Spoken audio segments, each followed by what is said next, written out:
Vamos a ver en orden. Líderes sindicales esperaban un aumento mayor. Han criticado, por supuesto, a la presidenta Dilma Rousseff de usar este tema de la inflación como una excusa para impulsar su agenda de austeridad fiscal, pero dicen esta medida podría afectar a la clase obrera y a las personas a los más pobres. ¿Qué les contestarías tú?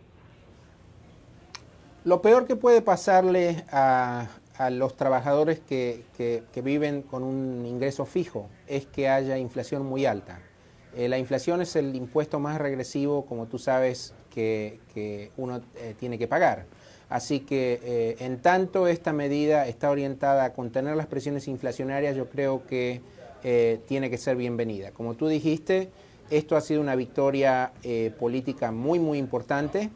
El gobierno quería que el salario mínimo se fijara en 545 reales por mes, mientras que la oposición quería más o menos 560. Si bien la diferencia no es muy grande, dado el tamaño de la fuerza laboral de Brasil, uno estima que por cada real adicional en el aumento del salario, el costo fiscal para el gobierno era de alrededor de 300 millones de reales por año. Es decir, que esta diferencia que se logró no es menor. 15 reales de diferencia en el salario mínimo son equivalentes a alrededor de 4.500 millones de reales por año.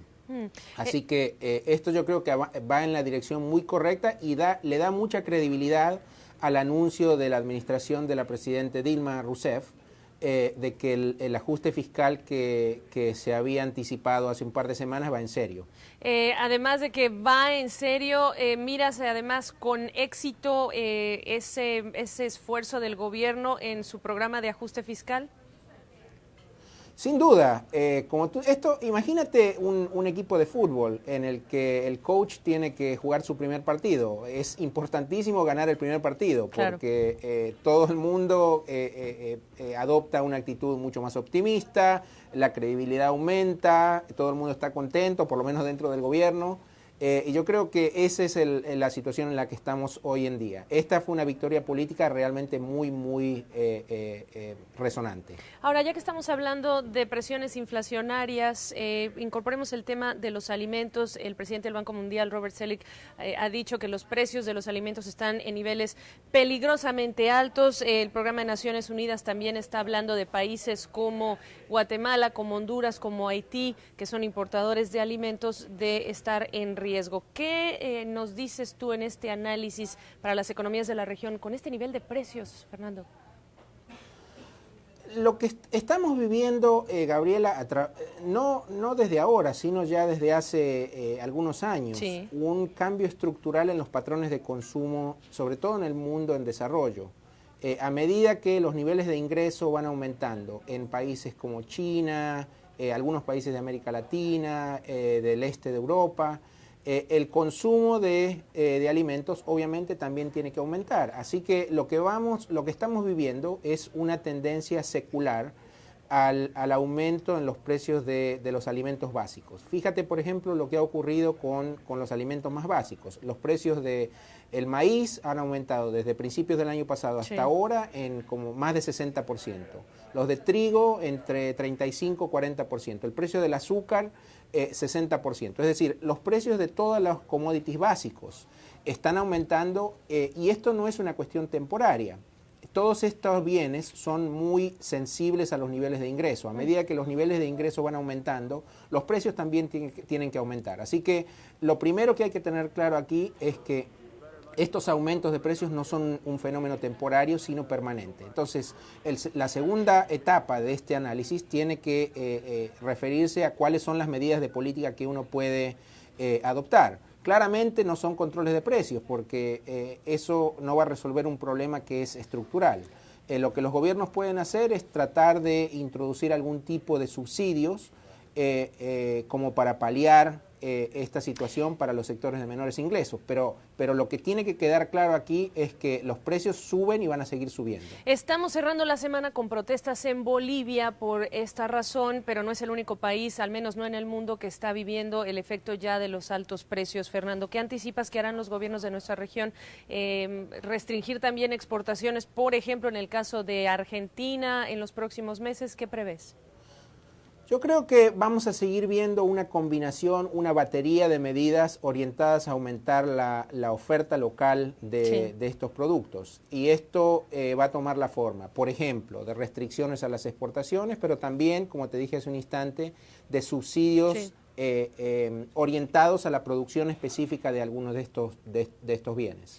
Estamos también ya hablando de China, Fernando, que será uno de los temas sin duda del análisis del G20. En el G20 los ministros de finanzas en París. Se habla también, por supuesto, de las tentaciones a posibles barreras comerciales. Se habla, por supuesto, por segundo año consecutivo de los efectos, los desequilibrios que pueden traer esta masiva llegada de flujo de dinero hacia las economías emergentes. ¿Qué de todos los temas que se abordarán allá en París te llama más la atención? Creo que para entender qué es lo que va a ocurrir en esta reunión, uno tiene que pensar que el gran tema que se va a discutir es el tema de los desequilibrios globales. Todo lo que tú mencionaste se refiere a las diferentes interpretaciones, los diferentes ángulos que tienen algunos países con respecto a cuál es la causa y cuáles deberían ser las soluciones para estos desequilibrios globales. Por ejemplo, algunos países europeos dicen que la gran solución es la reforma del sistema monetario internacional. Otros países sugieren que hay que implementar algún tipo de controles o de monitoreo en los mercados de commodities porque, como hablamos hace un instante, los precios de los commodities aumentan muy rápido. Como tú te imaginarás, los países de nuestra región se oponen a esta segunda alternativa en forma muy vehemente. Claro. Y todavía otro grupo de países se refiere a que hay que tratar de controlar de alguna manera estos flujos de capital de corto plazo por la volatilidad que generan en los tipos de cambio y como consecuencia de ello en los niveles de actividad de los países. Yo creo que hay que estar preparado como para que, como es típico en estas reuniones, haya muchas declaraciones un tanto rimbombantes, pero no tanto en términos de ejecución. Yo creo, sin embargo, que hay algunos hilos que ya están surgiendo aún antes de que la reunión comenzara, que parecerían indicar que el bloque de, yo diría, Estados Unidos y México va a enfatizar el tema de mayor flexibilidad cambiaria, no solamente los representantes de Estados Unidos, sino el mismo gobernador del Banco de México, Agustín Carstens, hicieron referencia a esto muy claramente durante esta semana. Mientras que otro grupo de países, entre los que yo pondría Argentina y Brasil, seguramente van a enfatizar el tema de evitar cualquier tipo de controles a los mercados de commodities. Fernando, me dicen que me queda ya muy poco tiempo. Te pediría un enunciado sobre los últimos datos económicos que se conocen de Estados Unidos que parecen señalar una economía en recuperación, reafirmarlo. Muy rapidito, Gabriela, la economía real parece estar repuntando. La demanda agregada en Estados Unidos se está comportando muy bien, las proyecciones de crecimiento están siendo revisadas al alza, nosotros esperamos un número de 4% o más para este año. La gran pregunta es, si la economía sigue creciendo, pero la política monetaria sigue siendo tan laxa y todavía tenemos mucho desequilibrio fiscal, ¿qué va a pasar con los precios? Tenemos que pensar que seguramente la inflación también se va a mover al alza, probablemente va a ser 2 veces más alta que lo que fue el año pasado.